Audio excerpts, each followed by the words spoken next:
patent trollari degan tushuncha paydo bo'lgan. Bu patent trollari bu o'zganing brendini o'zlashtirib olib, undan haq talab qilish evaziga yoki ma'lum bir moddiy qiymat evaziga o'ziga sotadi yoki uni javobgarlikka tortib moddiy manfaat ko'radigan bir qaroqchi toifadagi shaxslar hisoblanadi. Aynan ushbu patent trollari tadbirkorni bozorga kiritgan, tez qilgan brendlarini o'ziga nomiga o'zlashtirib olmoqda. Bu holatda biz tadbirkorlarga quyidagi maslahatlarimizni beramiz.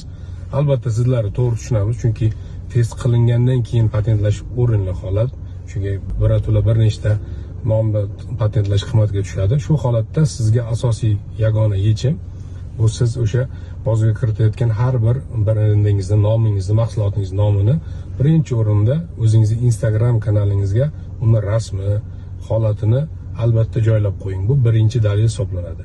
Ikkinchi dalil, albatta siz bu holatda har bir nomni yoki o'sha mahsulotning nomini, ko'rinishini dizayneringiz bilan ishlagan payti dizayner bilan albatta huquqiy shartnoma tuzib qo'ying. Ya'ni dizayner sizga shu tovarni ko'rinishini ishlab bergan, tayyorlab bergan, siz esa unga ma'lum bir haq evaziga buni olgan, ya'ni qabul qilgan hisoblanasiz va albatta bu rasmiy Didox orqali rasmiy ro'yxatdan o'tish kerak.